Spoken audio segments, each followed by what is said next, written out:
Hello, Embird users.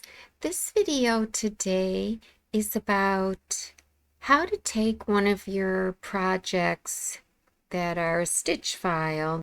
This is a in the hoop project. It's one of my files that I actually did created in Embird Studio. But let's just say you bought in the hoop project, so you only have a stitch file.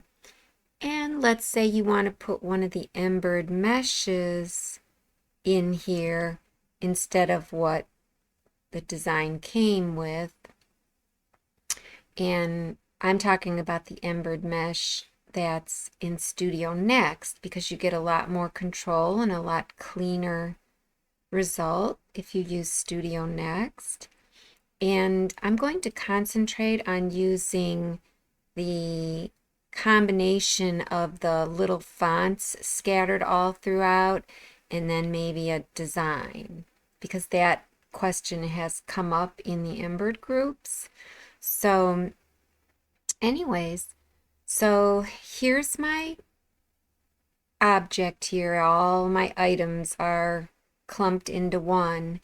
And the first thing I want to do is I could say to myself, gosh, I'd like to isolate just,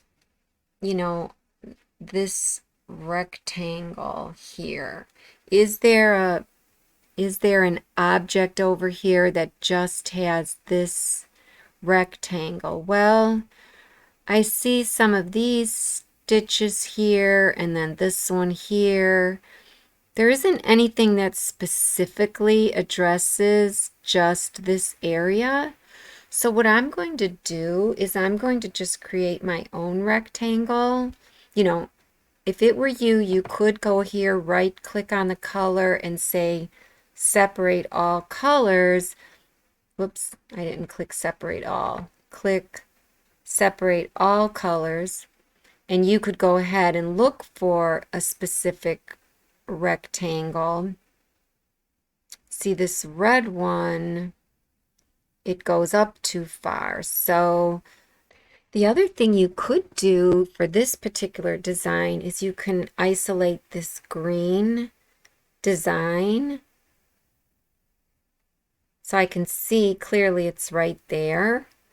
And I could just make a basting box around that if I want. However, that one comes down too far because it looks like I have a stitch here that's like my starting stitch.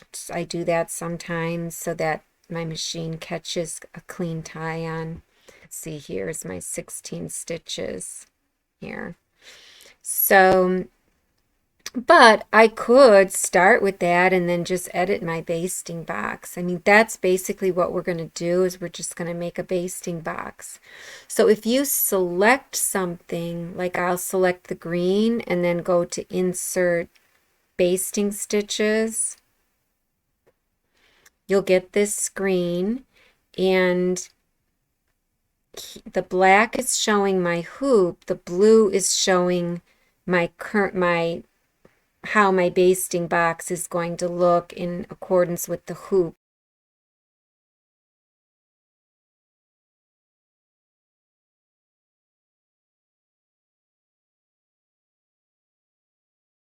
So let's just start at the beginning. For the type of basting stitch, yes, you want just a plain rectangle, and you don't want this one with the notches in. And then the stitch length is fine at 2.0 because it's just a rectangle. We're going to edit it in Studio anyways. So, and then the border offsets, since I selected an object, I selected this object here, it's going to be the border offset off of this green object. So right now it's set to 10 mils. But if I set it to just say I just put in 0, because I'm going to be getting rid of this anyways. So you could see now it's smaller. It's showing my hoop as vertical. and I should go and see how my hoop is set up. So for right now, I'm just going to say okay. The layers is just one layer. You know, we don't want two layers of stitches. We just want one layer stitch. You know, because when we go to edit that in Studio or Studio Next, we're going to have two layers of stitches. So just leave it at one. Single stitch is what we want, of course, and click OK. And then there's my basting box. Let's see, what hoop do I have selected here? Okay, so it didn't even have my Janome M1 hoop selected. That's my, because I haven't opened this in a couple years. So I made this file a long time ago. So let me just select that hoop and hit OK. Let me delete this object. So I'm going to just click on it. That's my basting box I just made. It's because, see, it did make it around the object.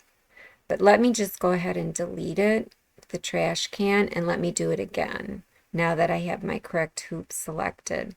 So I'm clicking on the green mesh over here, or not green mesh, the green design, I'll say. And I'll go to insert basting stitches. Okay, you can see now my hoop is the correct hoop. This outline now looks more accurate as to what I'm seeing over here. And I'll just leave it at 0 again, and I'll hit OK. And I am going to go ahead and edit it, and I'm just going to, I'll just go ahead and grab this line here while it's selected. I'll grab this little, I know my cursor keeps changing because of my pen tablet has a new driver and that big cursor gets in the way. But I'm just going to drag this up. And I'll drag it. The reason why I made it up so high is because I figure for in the hoop purses, the bottom usually kind of gets lost, you know, so if you put your design down too low, it gets lost down here. So that's probably why I put this up higher. But I'm just going to say I like this basting box the way it is, and I'll just go, I'll center it over here horizontally, right and left. If I center it on the hoop horizontally, let me just see. My whole design should be centered horizontally, but let's see what happens. Okay, it moved a little bit. It almost looks like it's not exactly in the center, but I can address that later, like in Studio Next or what have you. So I have that basting box. And just so you know, if your project is a simpler project, like say it's just a tag, like a luggage tag or key fob or something, where you actually have a nice outline stitch that's already designated, then you can just use that outline stitch as your quote-unquote basting box stitch like I'm using here.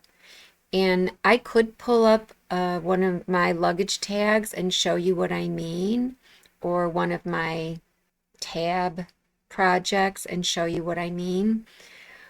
Since I don't have, you know, a designated box or rectangle in this project, I had to make my own. And I mean, even if I did have something, this type of project, you know, like this red is the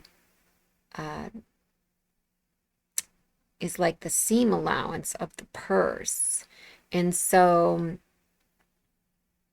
I kind of want to keep that as a separate object all by itself. And yes, I could copy and paste it and use it for my future little mesh design in here.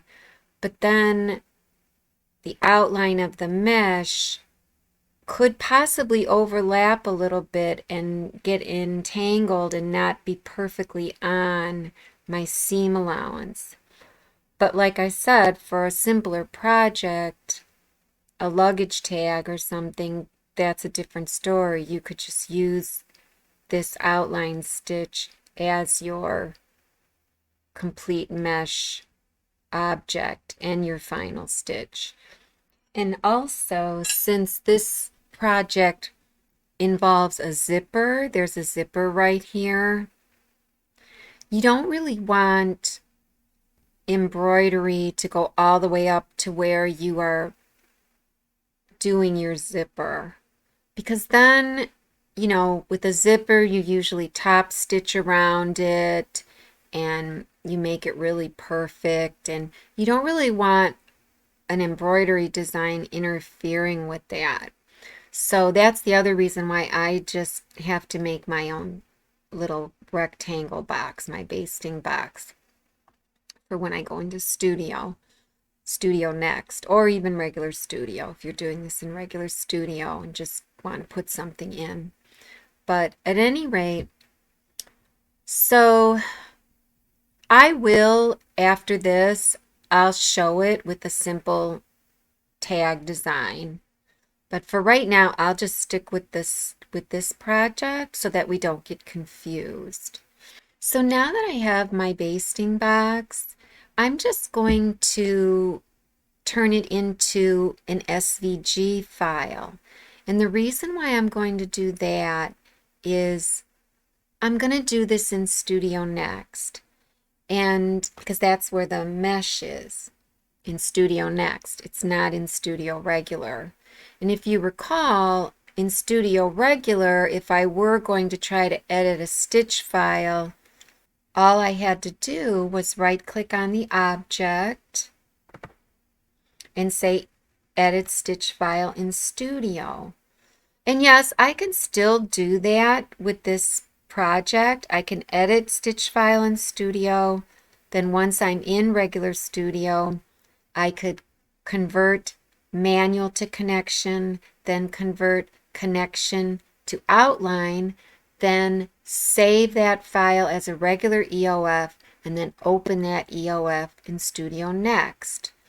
Or, like I said, I could just right-click on the color and save cutting file. So I would save it as an SVG and then import that SVG into Studio Next. So it just saves some steps. That's all. So I'll just go ahead and do that. So I'll right-click on the color, save cutting file, left-click on that. Do you want to close contours? Just say yes in case your contours were open. Mine are closed. They're a closed rectangle. Click yes. I don't need to inflate it because it's already the size that I want. And I'll hit OK. And then I'm going to call it Outlines. I already saved it once up here, but I would call it Outline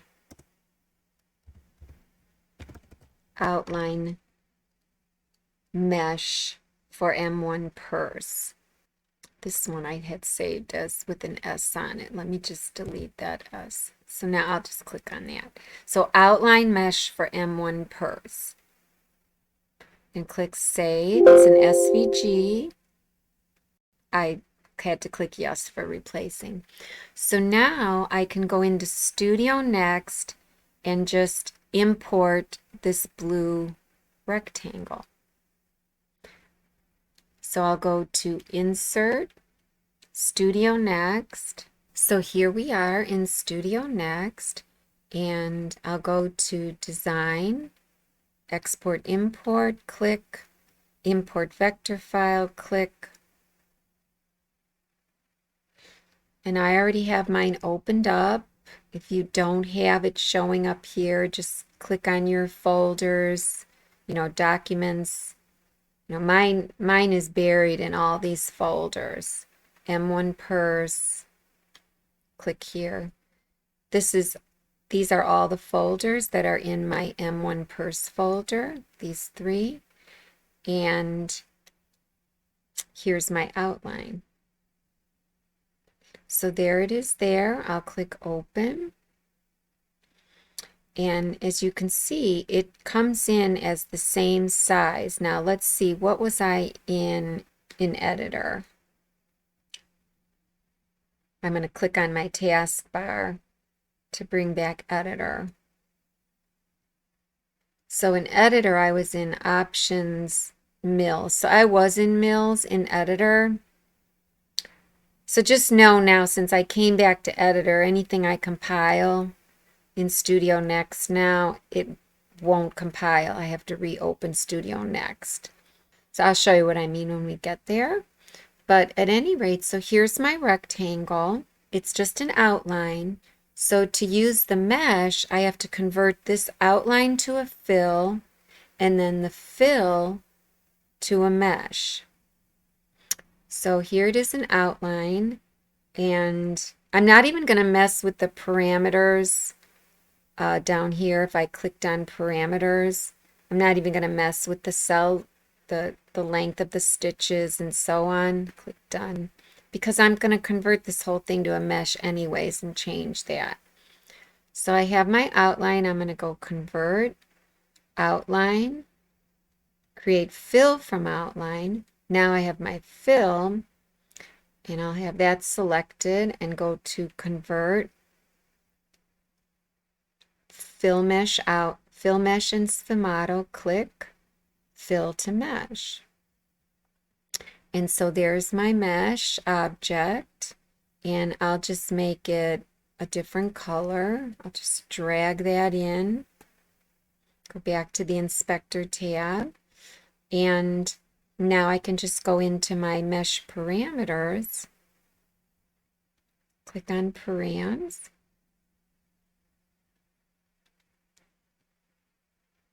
see mesh is selected, and I'm going to go, since I want to do the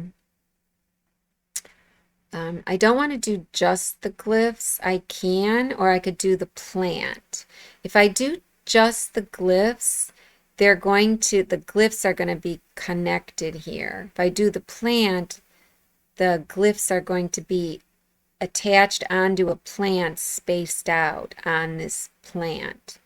So it all depends on which way you want to do it. So I guess I'll do them both ways. So first I'll select the glyphs, and you see for the glyphs you have all of these options. So you have large cells and small cells. So for your options, I'm just going to leave it as default. Everything is default here. Average cell is 12 mils. Glyph rotation, we'll leave at 100%. Our small cells will be 50%, so we'll leave that as the default. And then we want it to be cropped as opposed to either of these. So we'll have that still selected. And then for large cells, if you click on font, okay, your font choice gets bolded more. It's not grayed out. And so then you can click here, and then these are all your font engine fonts. And you can use just your regular fonts. So say you just wanted to use, I'll just click the Anderson, and say you wanted to put in an M, capital M. Okay, and I'll click bold. I won't click italic. Leave it at 100%. You can add a circle around your font or not. I'll uncheck that. And then this is grayed out now. Glyphs from library. You can see it's grayed out because we didn't select that. We only selected font. We didn't select library. So if I did it this way, you know, my large cells would be M, and maybe my small cells would be, maybe they would be a glyph from the library. So, you know, library's already selected, and you can see the font is grayed out, but the glyphs from library are not. So we'll click on this. So here's all of these glyphs that you could put in for the smaller ones, I should say. So I think somebody said they wanted circles. So in quilting, we call that a pebble. So I'll just select that one and I'll X out. But here's the thing. You can see the heart was already selected. So I should have did refresh first. Okay. And then selected my circle. And then X'd out. So now you'll see I have the circle selected, and I've got this add circle checked by default for this one as well, and I'm going to leave it checked because then I'll have like a double circle. So that'll look kind of cute. And if I actually want more M's than I do circles, I would go back to this options tab and see where it says small cells amount. This is like the amount of small cells, the number of small cells as compared to the large cells. So it's set for 50%. I'll go ahead and just set it for like 30%. And then my average cell, 12 mils, that's about, you know, 1/2 of an inch. I may want my cells, you know, my actual like design to be a little bit bigger than that. I'm going to actually click on the word average cell and bump it up to 20. And I'm going to let them rotate 100%. I guess that just means, you know, how much each one is going to rotate. Maybe if you're looking straight on at something, maybe you don't want it to rotate 100. Maybe you want it to rotate maybe just 25%, either way. But I'm going to let them go, you know, 100% because I believe that does it in all different directions. This glyph rotation will be applied to both large and small cells. With the circles, it doesn't matter, of course, because it's a circle. So make sure this tab here is set. I can't remember if I set this because I reopened this file during the video. So I'm going to reset it to 1.5 min. Click on this. Just click on the like picture of the stitch and this will pop up. And I'll go 2.0. If you click up here in one of these, you only have to hit your enter key once. If you click in here and put in, say, 2.2 or something, you have to hit the enter key on your keyboard once to get that cursor out of the box, then hit it again, which activates this check mark. So you have to hit it twice. But I'll just go with 2.0 and hit enter once. That goes for both of these. So we're going to leave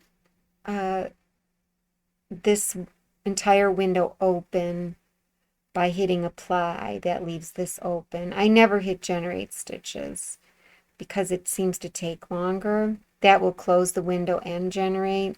I just hit apply. And so I've got everything checked. Okay, so let's hit apply. Well, here's our design. And if you want to see the whole design, you'll want to click done. If you want to see the whole design while your window is open, you'll click Done and go to Options, Settings, Hoop, and then click on Width, click 500 mils, check or enter, height, 500, enter, and then hit Done. And now you get this scroll bar where you can scroll this. And as long as the right side of your design or your object is in the middle of this flat tab, you'll be able to see the whole thing when you open up the params window. So I'm going to zoom in with my plus sign on my keyboard. Still looks like it's halfway in the flat, so I should be able to see it. So there's my design, and I'm going to go back into params. And you may or may not like that. I think it looks kind of cute. There's a lot of M's. This first tab where your stitch lengths are, this include contours. That means you're going to have your outside borders stitched. However, if it is a luggage tag and you're putting a piece of fabric on the bottom, you may not want to include contours, because then you might want to make an outline for this when you're all done for your final stitch. So it all depends on what kind of project you're using. And the other thing, if you don't include contours, sometimes you get some really haphazard connection stitches in here, but this design has connection stitches anyways, so you can try it both ways. So we'll try it first without. Okay, so you can see it did not do well even with this design to have the contours not included, because it made all those connection stitches inside. Let me hit done and you'll see. Let me hide this black one. If I hold down that, so you can see I have no contour stitches around the border, but then all my travel stitches here in the center are a mess. So let's go back. I could hit undo, but there seems to be a bug in the program that sometimes if you hit undo, it undoes twice. Not all the time, and I've already told Embird about that. So I'm just going to go back into the program and include contours and hit apply.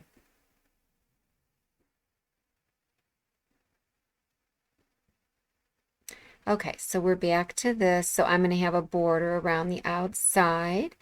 And so if you want less of this small cells tab, and it's interesting because they call it a small cells tab, but I'm still not sure about that, because you can see that each of these elements, like take the M, there's different sizes of the M. There's the bigger, and then there's one that's slightly smaller, and this one's even smaller yet. Same thing with the circles. So there's small and big cells of both elements. So just keep that in mind. I believe that this here, though, is the amount of this small cells tab. Okay, so maybe if I would have clicked a different kind, in other words, maybe if I would have clicked font, I could have adjusted it, but then I get this scale amount here that lets me adjust font size. So right now it's at 100%. So if, say, the person's last name was, say, S, and say I wanted the S to be small, probably be flipped, you know, the last name might be bigger, but at any rate, So, and maybe I wanted that to be a different font. Like maybe I wanted it to be, I don't know, maybe this one. So now I have a font for large cells. That's an M, and then one for small cells. That's a little different. But the small cells are 50% in size, but still there's only 30% as far as the number of them. So let's just try that. I know there's so many options to choose from, and it can get very confusing, even for me, and I've been working with this for a while.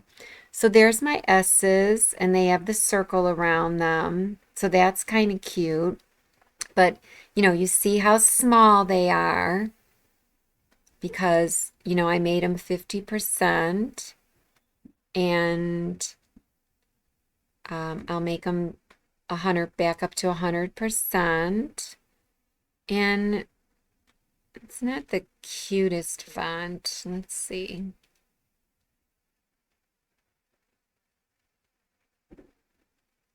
Maybe I'll try.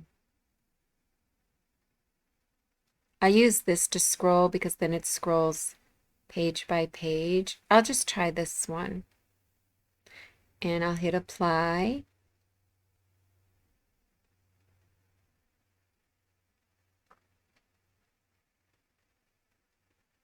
And so they're a little bit bigger. It's interesting because the circle, where I clicked add circle, that stayed the same size, whether the font was big or small. So that's something to consider as well. And I could, take off the circle too, if you want. So there's just so many choices with this. Now here is one where I used little snowflakes for my small cells tab. So I used the library, and so glyphs from library, and I clicked this down here. I of course did a refresh, and then I chose this snowflake down here, this one, as opposed to say this one. And I could choose several of these to have different ones, but I think it looks better when there's just one. So this is what I chose. So I clicked it once, and I know you can't see it, and then you X out, and there it is. So I didn't add the circle, so that's unchecked. And for the large cells, I used Anderson, and I bolded it. Now, what I found, this Anderson font is kind of very tall. So I went in and chose this other font that I really like. It's called Chunk 5 or Chunk something. Yeah, Chunk 5. And I think I left it bold. So it's going to be even chunkier. So large cell is that at 100%, no circle. Small cell, no circle, and is a snowflake. And my average cell size is pretty big. So that's like my element is going to be 25 mils. So that's from here to here is 25. So I guess my biggest element is about 25 mils. It's about an inch. I left this at 100. And the amount of small cells, so the amount of this tab, then I set at 30%. So I'll hit apply. Okay. So see, it just looks a little better when the font's not so tall. And let's say that you wanted to cut a hole inside here, and say you wanted to actually put maybe either their monogram or something in the very center. So let's click done.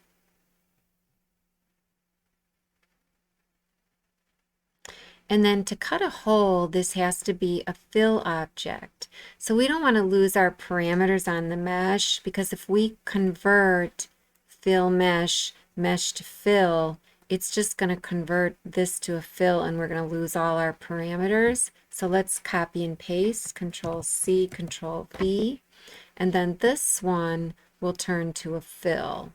I'll just make it a different color.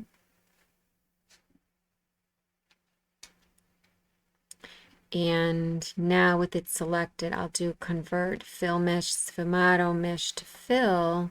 And now with that fill selected, I'll just hide this for a minute so we don't get confused. I'll just hold my cursor on there and I'll select the green. Now we'll just create a hole, and I'll just, I could create just a regular shaped hole if I want, or I can make the hole from, say, my monogram.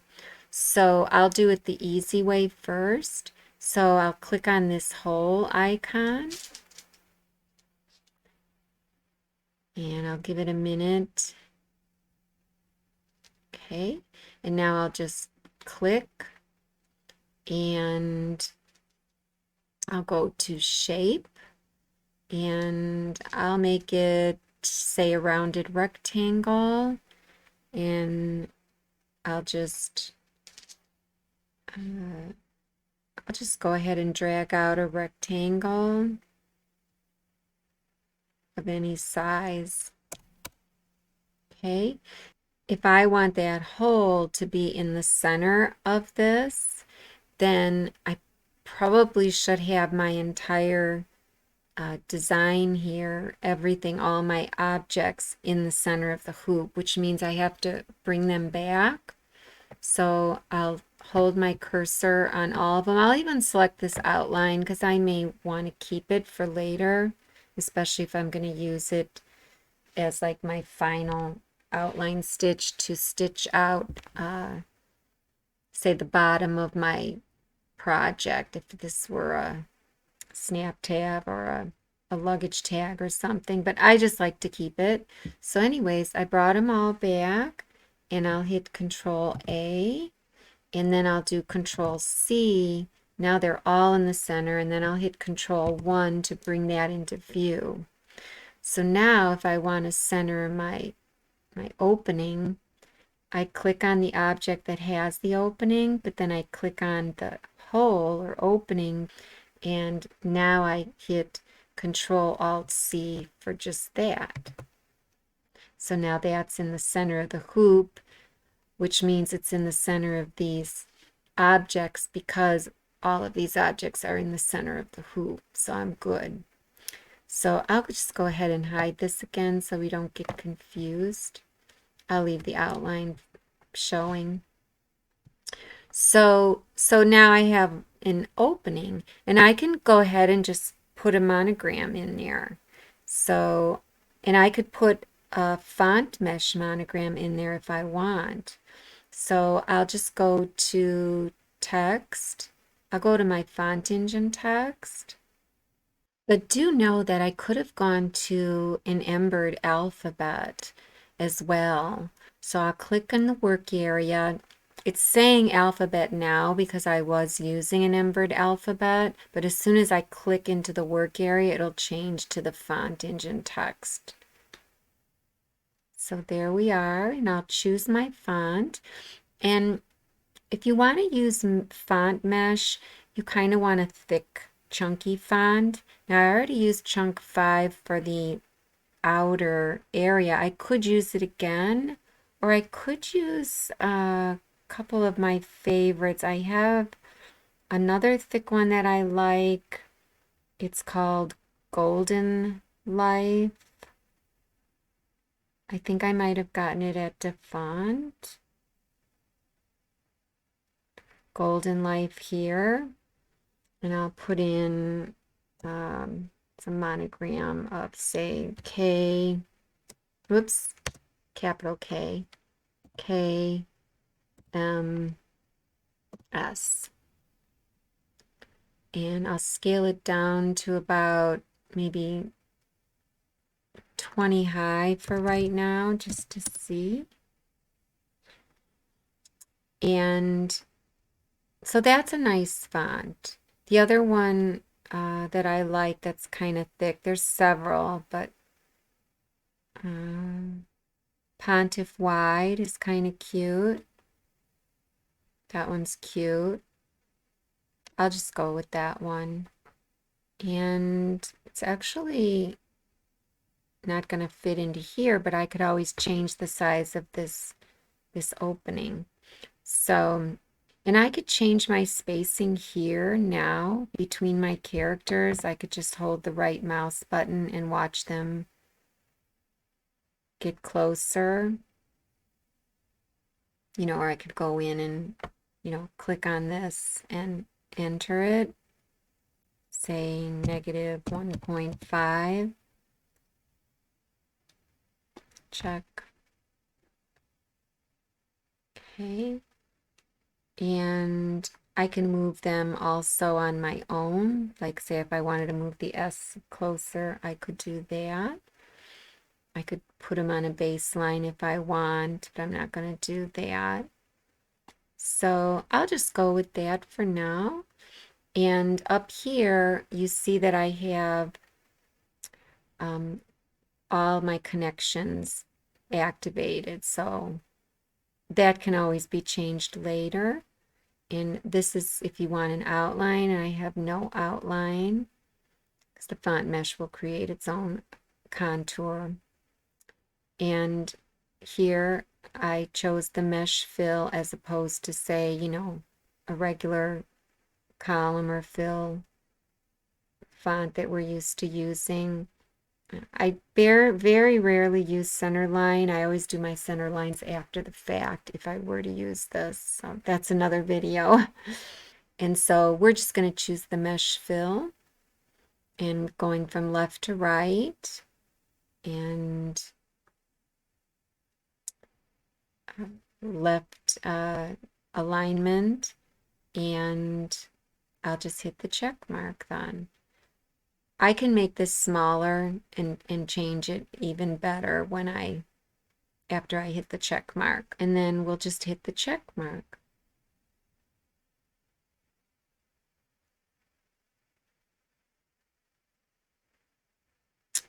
All right, so there's my font, and I can actually change the size right here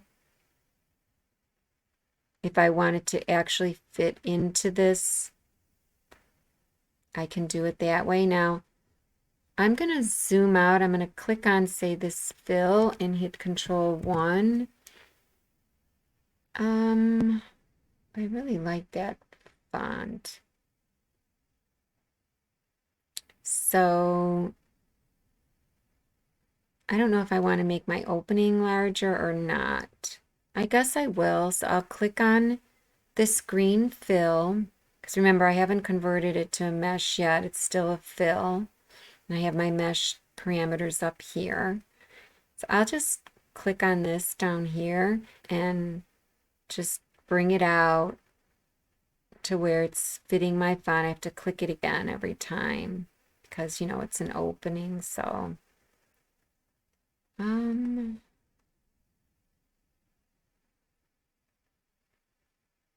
kind of snapped in a little, but that's pretty good. I like that.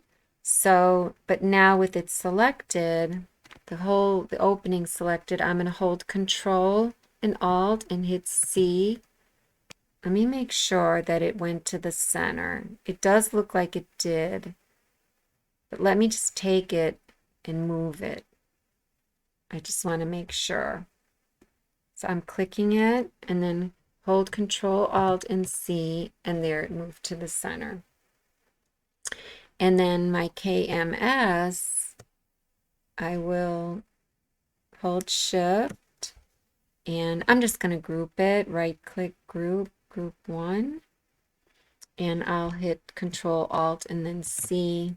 Okay, so I'm just going to zoom in a little bit on it. The Font mesh that I like to use is the net number 6. I always use it. So I'll hit parameters. You could put any kind of mesh in here you want, but that's the one that I like. Let me hit done. Okay, because I want to scroll this over. Okay, so I'll hit params. And I could have made the M taller and done so many other things, but this lesson is supposed to be about the mesh. So we'll go up here to mesh mode, net, and for category I like fractal, and then for kind I like number 6. And I just know from experience that I like my width on font mesh to be small. So I'm going to start with just a 2 millimeters. I'll hit enter twice. And my stitch length, 1.5 and 2.0 are my min and max. I'm going to include the contours. So that's checked. And no effects. I don't need any of these effects. And I don't need to use this transformation window because this just goes exactly where I want it. It's beautiful. And I don't need any sort of randomness or anything. Smooth doesn't usually look good for me, at least in my experience, so I leave that unchecked. And I'll hit apply. And there it is at 2.0, and that might not be small enough. So usually 1.5 looks pretty good. Hit apply.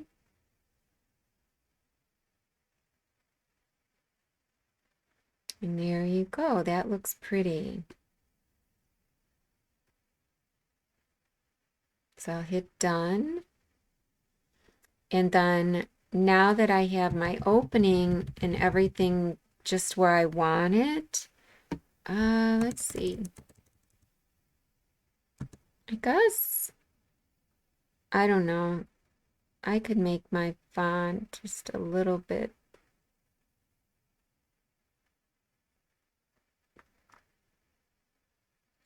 wider. Okay, and I'll hit generate down here. I have to center it too. So hold Control and Alt and then C. It moved a little bit. That looks a little bit better. And so anyway, so now that I have my opening and everything is set, I'm going to convert this to a mesh. Convert, fill mesh, fill to mesh. And now I'll click on this one and then just with my right mouse, drag down, set identical parameters. And now these parameters should be the same as the blue, and I'll hit generate.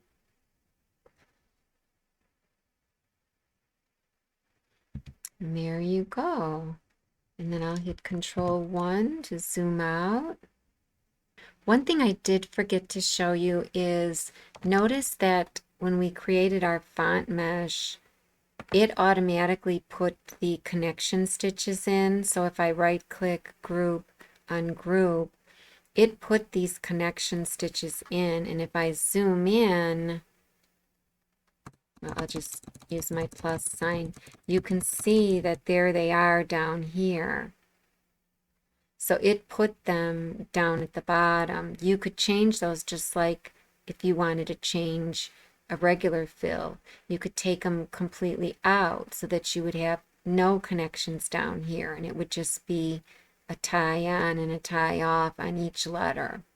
I could even move this S here closer. So I would click on it, and I can try and move it by holding my control button, or I could just go to transformation window, move, And I'll set this one to 0.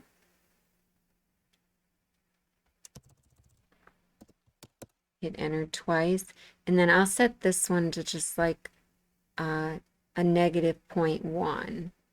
So just so that I could just keep hitting apply, negative 0.1 mils. Okay, hit the check and then hit apply and watch it. Okay, didn't seem to move much. Okay, it's moving very little. That's good because I'm just keep hitting apply. I don't want it to be too close here. So I'm going to go with that, and I'll hit this or escape, this button up here in the upper left. And now when I generate, hold control and select these and generate,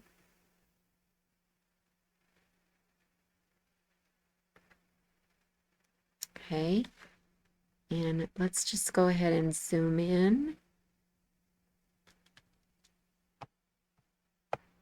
Draw a box. There's not a stitch point there, and this distance is big enough where I probably should land a stitch point.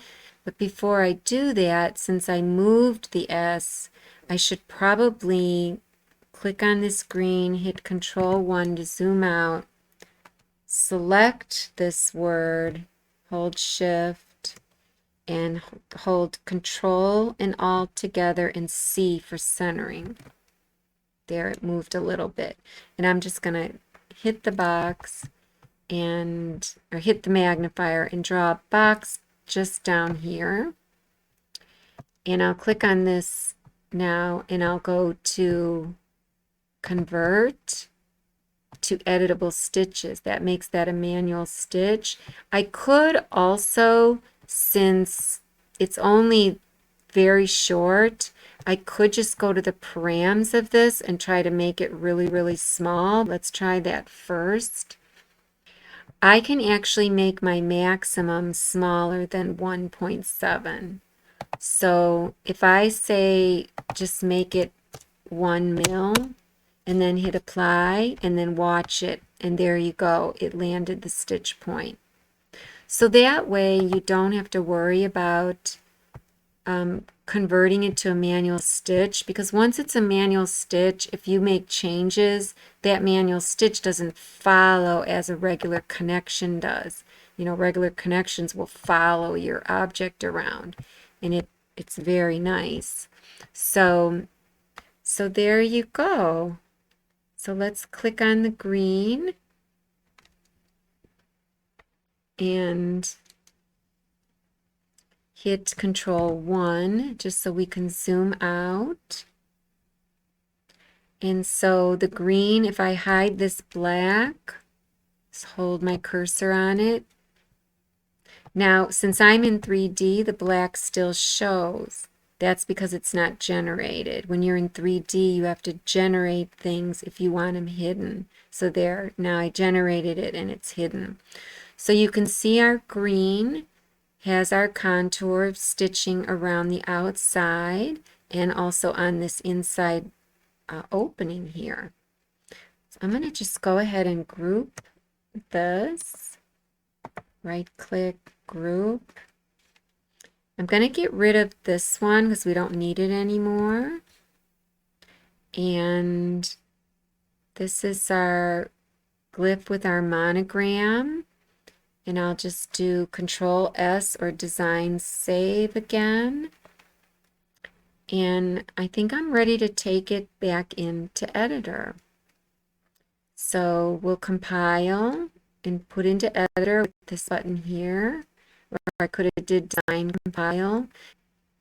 Now, it didn't compile because I had opened up Editor while I had Studio Next open. You know, I clicked on Editor down in the taskbar. So I knew that would happen. So what you do is you just go right back into Studio Next, Insert, Studio Next, and then you just go Design, Open Recent, and then open it.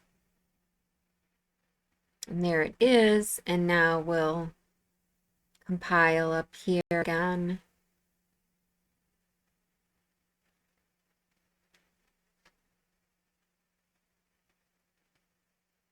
Okay. And I'm just going to hit cancel since the design is already saved. So here it is, and here it is over here. It came in like centered in the hoop, but this project is, you know, it's kind of irregularly shaped. Like we want this new object to be centered within this part of our purse here. So we have a object up here, this blue object that we started with, and that's kind of our object that we want to use to base our centering on for our new object here. So I'm just going to take it, and with my left mouse, I'm just going to hold and drag all the way down. I just want to bring it down to the bottom so that we're all on the same page. And I'll just insert before. So with the blue selected, all I have to do now is hold Control and select this mesh object. And then I'll come over to the Align button here. And I'll click Centers and Centers. Now, the last one I selected is the one that will move. So Editor does work correctly in that manner. So this was the last one I selected, so this should move to the center of this blue. I'll hit OK. And there it moved right in. Now, what we really want to do is we want to move this object up into place exactly where we had the green, original green design and monogram, because obviously this has to stitch before we do our lining and everything else. And the other thing is we have to delete this blue. So let's delete the blue first so we don't forget. So I'm going to click on the blue and I'm going to hit the trash can. And now I'll click on this and I'll just drag it up to where that green design, and here it is here. I'm going to put it before. That's kind of like my method. The things I want to keep, I put before. So I let go of my button. Now left click Insert Before. And now I'm going to click on the green objects. I'll hold Control and hit the trash can. And now everything is in place, and you can just save this as a new design. So you would go File, Save As, and oh, I already did save it as mesh at the beginning, so I saved it. So I'll just put down mesh. These are the glyphs. Mesh glyphs for M1 purse. I'm not sure why PAT is showing. Let me hit cancel. I must have hit the wrong thing. File, Save As, Jeff.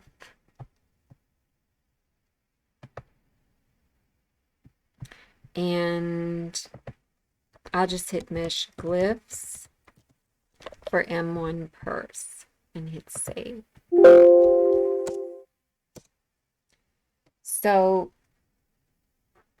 yes, this design doesn't come all the way to the edge, but like I said, for this design, I kind of didn't want it to. And the other thing is, I can come down here now, since this green is already outlined, I can get rid of the black outline I just like to keep it until I know what I want to do with it. So I'm just gonna, and the other thing I wanted to show you was when I was in Studio Next, I could have turned this black outline into some other decorative outline to where I'd have a decorative outline all the way around instead of the straight line. But that's totally up to you. And then, of course, the black outline would be at the end, so it would stitch over the green.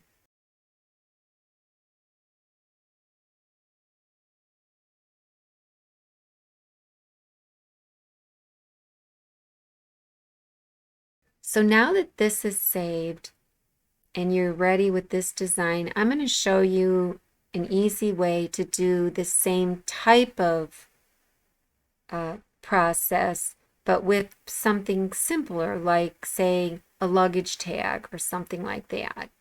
So I'm going to go ahead and I'm going to open up a luggage tag stitch file that I may have. So here's a easy in the hoop project. This is one of those snap trays where you can put snaps or rivets in the corners when you're all done, and it just makes a tray. This particular one is 2 layers of vinyl. If you want, you know, you can use 2 layers. So let's just pretend that you wanted to put mesh inside this part. So this green box represents the base of the box. So you would, you know, even if you didn't put mesh in it, this green box is part of the design because it just kind of provides a nice square base for, you know, when we put our rivets in or our snaps. So this is one of those designs that is easy because the rectangle is already there for our mesh. So what I would do with this design is, first of all, I'd come over here and I would separate all colors just to see what I'm dealing with.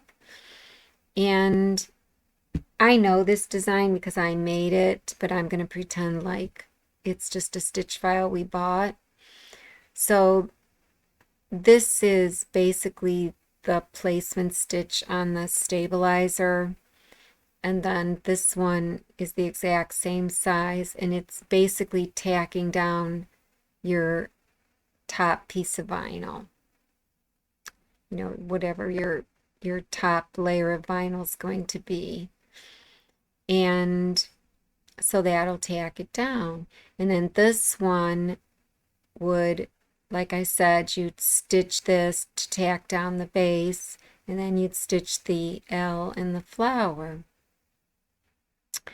And then you would put the backing piece, because you want to cover up all this stitching on the back of the hoop, and then you would stitch that down with this brown.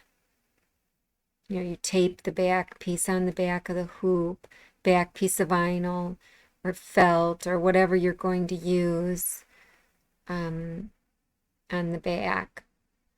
And I've made different versions of this where the first piece is actually cotton, but then that requires a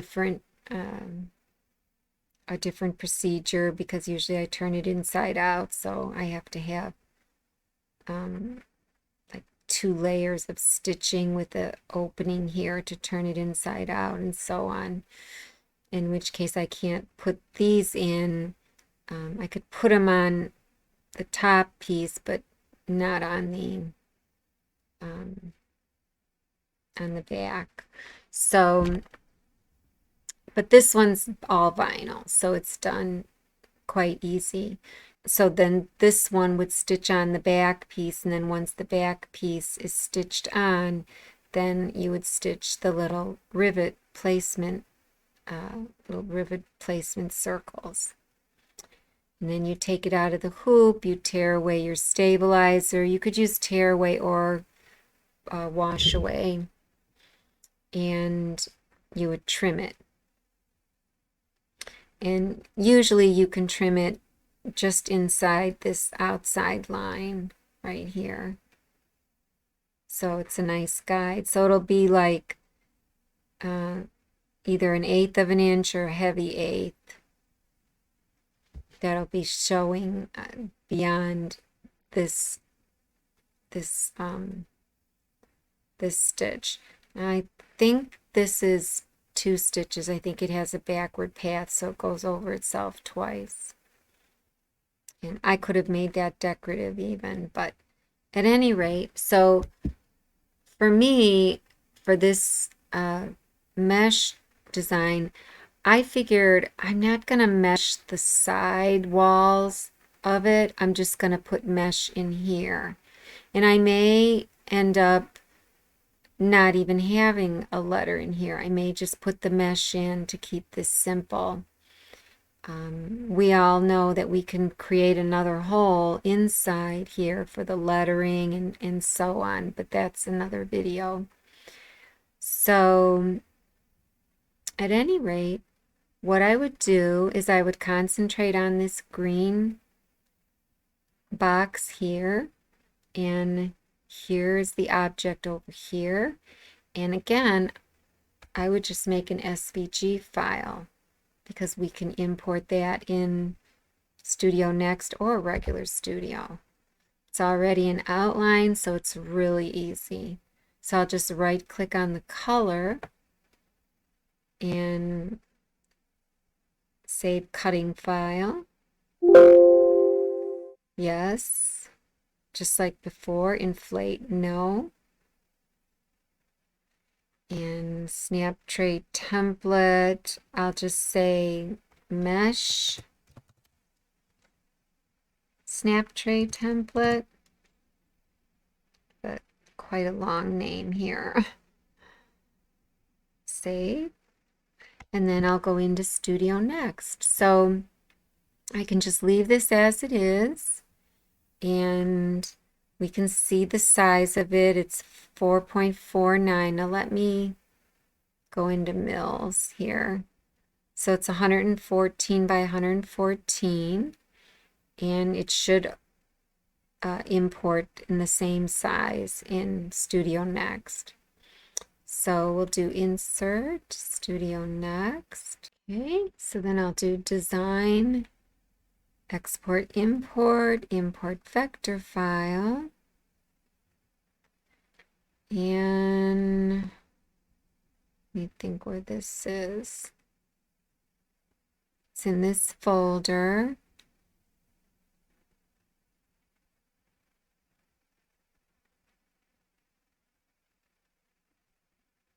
Snap tray, mesh, and there it is. It's just one box. We'll open it. 114 mils, perfect. It's an outline. We'll convert outline, create fill. And like I said, I'm not going to make a hole or anything this time. I'll just take my fill and do convert, fill mesh, sfumato, fill to mesh. And now it's a mesh. And I'll go ahead and make it a prettier color. And I'll go into params. Before I go into params, I'm going to save it, design, save as, stitching vector. No, let's see. Is that where I want to be? No, I want it to be in projects.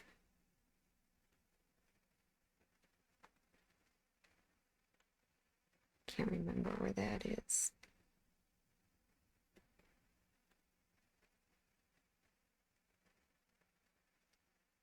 Projects.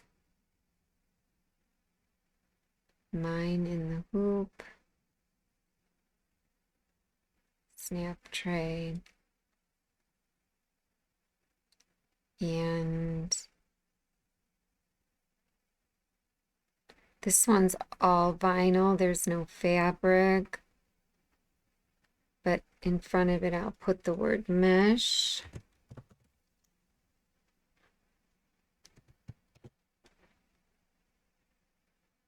And I'll save it. Now I'll go into parameters. And this time, instead of using the glyphs up here for mesh mode, I'll go ahead and use the plant because I can put font and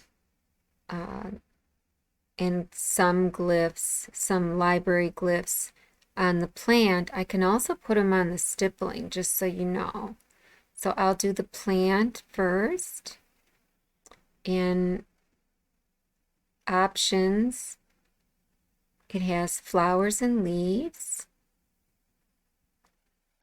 So it's a little bit different setup than the glyphs. And if I just chose flowers, then I'd only have to address the flowers tab and tell it, you know, what I wanted to do here. If I only wanted leaves, I'd only have to address the leaves tab and make all my choices. If I wanted flowers and leaves, I'd have to address both tabs. So I'm going to choose flowers and leaves, and you can see the options are a little different. So I have a cell size here, 8 mils is this default, and this is a pretty small square. It's about 4 inches. So, you know, it's 100 mils. Let's just go with, let's just try 10. So, and we want it to be cropped. And remember this tab too. I'm going to include the contours. Let's see. Yeah, I'm going to include them because then that will be my, yeah, because I don't want to deal with whether or not it's going to look messy if I don't include them. So I'm just going to go ahead and include them because, you know, sometimes you're not sure if it's going to be messy without including them. So to save time, I'll include them. And I'll do my min stitch of 1.5 and I'll do 2.0. And I'm not going to do any effects for this video. And got my cell size. And now I'll go into, and I'm not going to use this tab. Now I'm going to go into the flowers tab. And for the flowers, I can choose the kind I want, meaning I can choose my fonts or I can choose the flowers from the library. So you figure, well, if I choose it from my font, then this is grayed out. The library glyphs are grayed out. And here's my font. So it's like, well, font, that's not really a flower, but, you know, you can use fonts or you can even use your fonts that have wingdings on them. You know, I have some fonts that have flowers. I can use one of these. So for right now, I'll just use a font and I'll go with, let's see. What haven't I used?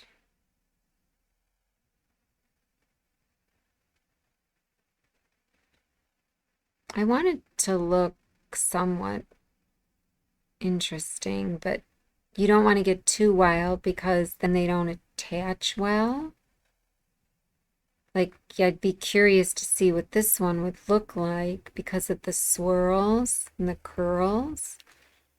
I'll see what the M looks like on there.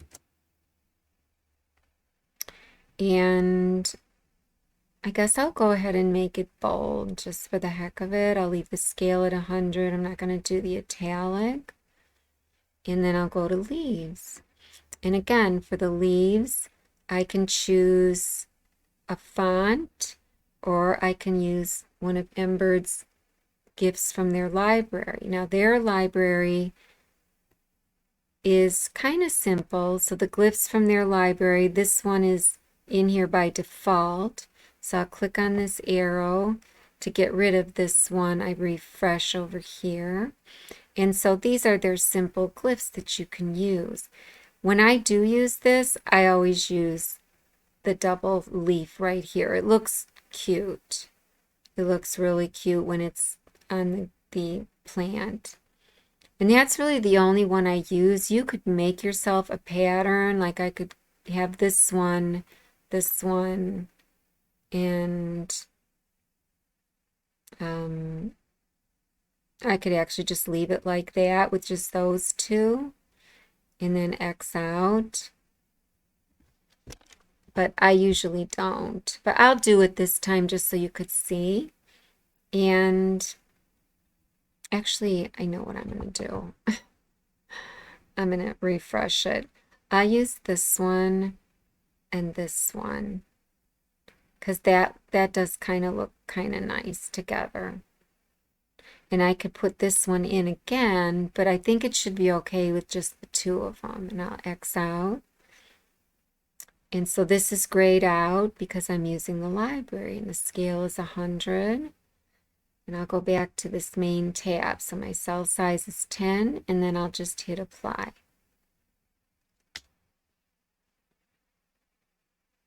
That letter did not even show up. It's just way too small.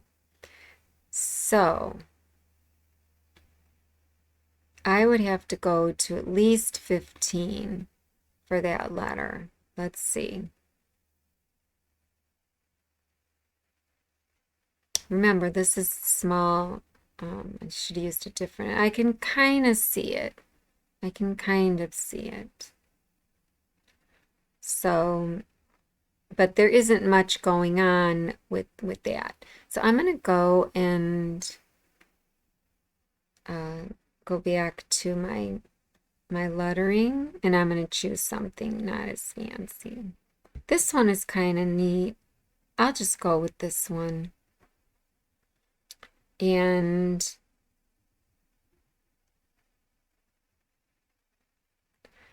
the size on here, you can make them bigger than just 100%. I could have tried that with the other one. I'll try this at 150, and I'll just leave it at 15 and hit apply.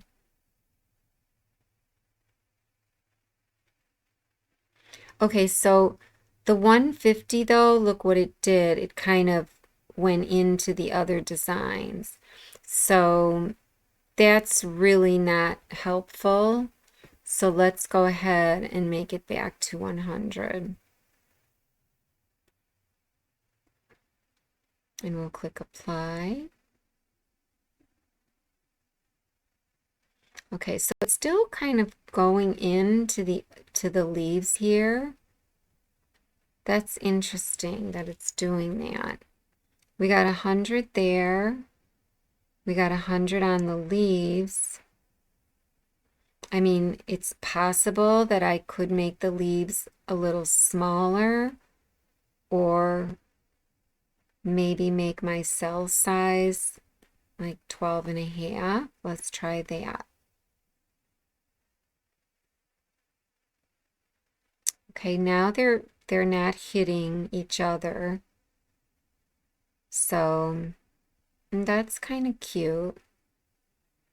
And you could see I have some doubles and some singles. So I'm going to go ahead and go back to the leaves, and I'm going to click here, and I'm gonna refresh, and I'm just gonna use the double. I just like it better. I think it looks nicer, and I'll hit apply. Okay, and so there's our M's all around. And if you feel like maybe there's not enough M's and there's just too many leaves, then what you could do is just go with just one of them, but then you won't have any leaves. So in other words, you would just go with, say, the flowers, and then so you would click on the flowers and you would just have your M, so your leaves wouldn't even be in the picture. So it's kind of hard to tell, but everything here is grayed out. So we just have the M, this is grayed out, and hit apply.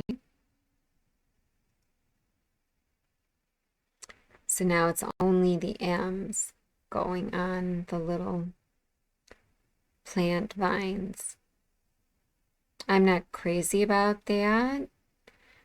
The other thing you could do is you can go into stippling, and for the category, you can use, either necklace or maze, and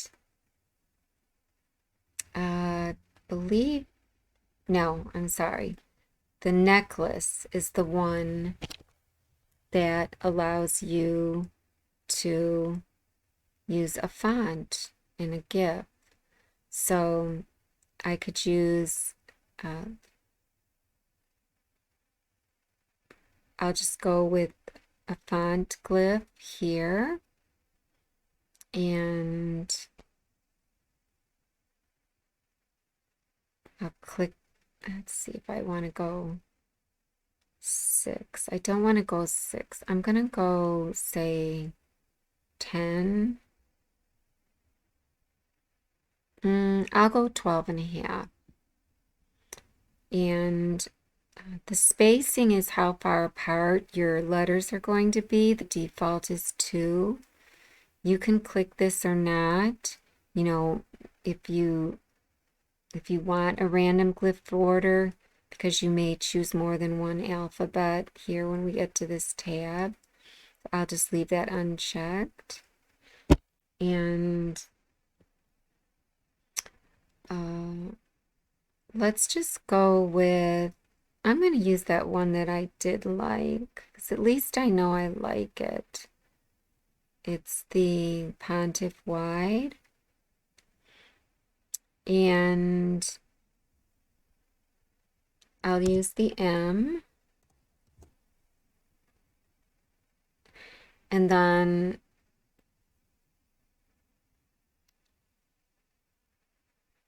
since I only chose font glyphs, then I believe even though I did choose it, I think I can still choose a library. No, I can't, because I chose font glyphs here. So I can only choose the M. So it's kind of like when we were on that other, when we were on the plant and we only chose one. So I only chose one here. So it's going to be the M, and it's going to be on a necklace. And the necklace is going to have a cell width of, or gap of 12.5 mil. So they don't call it a cell width here, it's a gap. And I believe it's the gap between the rings of the runs of the necklace, the strings, as they string around. Like the between, say, here and here is like 12.5 mils. So I'll hit apply. Okay, so, and that's very small. I think it's too small for me. So I would definitely up it to maybe 15. And the spacing is 2. You could get them closer together, but I like that distance. Because if you right-clicked on that and made it 1, they'd be touching each other. It wouldn't look good. The direction here is forward, backward, alternate, random. So they're all going in the same direction. I can make it random just to see. Okay. And so here it is. It's a little bit wider now. That's a little bit better. And I may try it just a little bit bigger and see how that looks. Okay. So that's the stippling. That's kind of how it looks. It just comes in real long and like, like stringy, like a necklace, like it says. Instead of the font glyphs for the kind, I was going to use the library glyphs. And so we would use this tab since we chose library glyphs. And I'll click on this and I'll refresh it to delete the one that was on there. And I can make a pattern. So I'll do the double leaves and then I'll click on this one, but then I'll click on this one again. So there'll be more of those. So, and we're not using that. Everything on this tab stays the same. And then I'll click apply.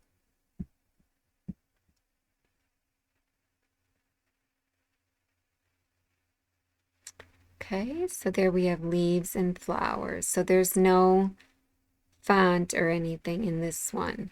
So if you wanted to mix font with a glyph, that's when you have to use either the glyphs or you could use the plant, one or the other. But if you use the glyphs like we did at first, they're stuck together. They're not on a vine. They're all together, like attached to each other. And if you use a plant, of course, they're going on a plant. So for this one, I decided to go with the plant and go with the flowers and leaves. And the cell size, I decided 11 mils was nice for this size square. And for the flowers, I decided to go with the font, and I chose the M, and I chose the Fugaz 1 font here. And then for the leaves, I chose these double leaves here from the library. So if you click on the arrow, these are the ones I chose. And yep, that's what I chose. And I think it looks great. I'll just hit apply again. Okay, and then I'll hit done.